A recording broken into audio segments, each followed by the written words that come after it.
الحضرة الشفشاونية هو فن تراثي أصيل كتمتاز به مدينة شفشاون والمناطق الشمالية عموما في المغرب.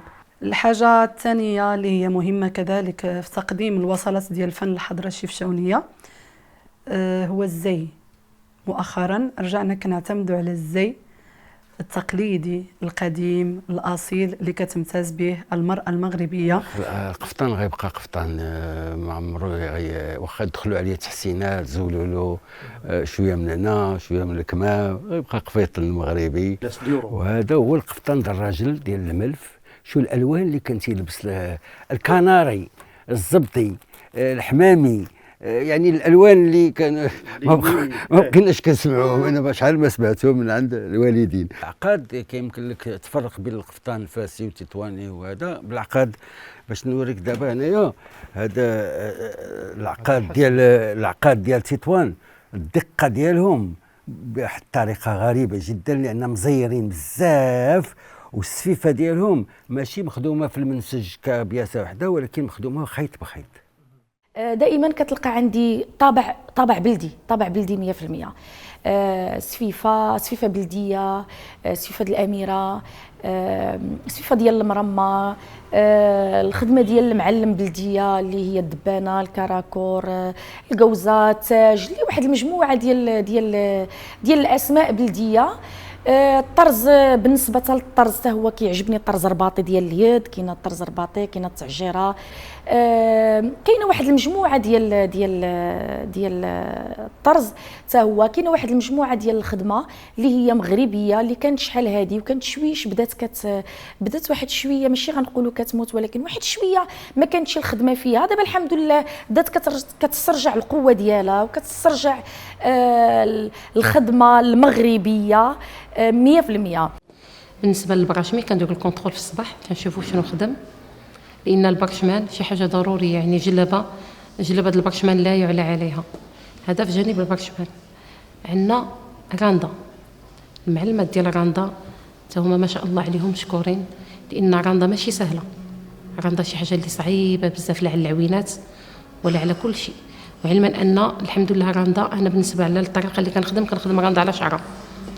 راندا على شعره كتاخذ وقت طويل وكتاخذ الخاطر، ولكن اللهم لك الحمد ربي موفقنا فيها. هذوك البنيتات ديال التنبات حتى هما تينبتوا بطريقه ممتازه. انا نباته كنبت على الطرز ديال الجليج البلدي والزواق ديال المعلم وعلى الرشمه، والمهم الحجر كنخدموا بالحجر الحور. كتخدم التنبات يمكن لا تخدموا على زواق ديال المعلم، يمكن لا تخدموا على رشم العادي، كيف يمكن لا تخدموا في قلب الطرز. كذلك مثال عندنا المعلميه ديال اليد الطراسنيه. ملي تيقبط القفطان من بعد ما كيتنبل القفطان، تيقبط القفطان حتى من بعد ما كدوز الفصاله دوز التنبيله كيدخل يد المعلم ديال اليد، ما كيطلقش من القفطان على حساب شنو طلبت له، حتى كيتسالى القفطان تيخرج من عنده للحداده. كنسمون هذه الصناعه التقليديه، وانت كتشوفوا يعني الخدمه ديالنا يعني بالزواق البلدي، وكنديروا هاد المسائل هذه على حساب الطلب ديال الزبون. كانوا جوج ديال القفاطن، واحد ديال ساتان دو شاز حرير حر، هذاك بالنسبه للاورانج اللي كان كيخدموا المعلم بالزواق ديال المعلم، عاملين له شويه الميلونج ديال المبره في الصدر وفي الجلايل، ومدوزين عليه الزواق ديال المعلم، وخادمينه بالضفاير. دابا لا مود ولات او كنمشيو مع العصر، او لكن اللي كنديروا حنا كنحطوا مثلا الافكار ديالنا، وبعض المرات كنكونوا مثلا كنشتغلوا على افكار وحده اخرى عجبتنا وكنخدموا عليها، او كيكون الطلب ديال الكليانات على حسب شنو شافوا. بالنسبه لهذاك الاورانج خدمينه حتى هو بالضفاير ديال الحرير، وعاملين له قطن ديال الصم على 3 مخدوم كل اوفيسي، ومن تحت شويه مودرن، عاملين له فصاله ديالو ايفازي ماشي كلوش، ايفازي، ومسدود من الجناب. بالنسبه لنا هذا القفطان الاورانج هو كيبقى قفطان مغربي، يعني قفطان مغربي وقفطان مغربي بحال الشاون، بحال كل شيء. القفطان الشمالي شويه كيتميز بالخدمه الرقيقه، الخدمه البلديه الرقيقه القديمه. القفطان الشمالي كامل الشاون وطنجه وتطوان عندنا تقريبا نفس الخدمه كنتميزوا حنايا بالرقيق البلدي الرقيق القديم.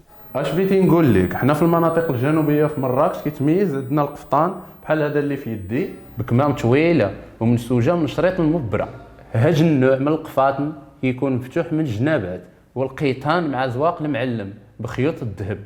طبعا كنشتغلوا على القفطان من البدايه ديالو حتى النهايه ديالو. حنا التخصص ديالنا هو الزواق اللي معروف بزواق المعلم، وهذا الزواق هذا كاين عده زواقات وكيختلفوا من منطقه لمنطقه. كيبقى الاساس هو الاساس. كاين واحد النوع ديال الزواق اللي هو معروف على الصعيد الوطني. الزواق اللي تكلمنا عليه هو هذا. غنبداو من هذه الاولى. هذه هي الكوزه الملكيه اللي كتشوفوا هنا، هي هذه كتجي في القفطان ديال العيالات وكذلك في القفطان ديال الرجال، في القندوره، في الجبادور، كاملين كتجي فيهم هذه الزواقه. هذه الكوزه الملكيه هي هذه.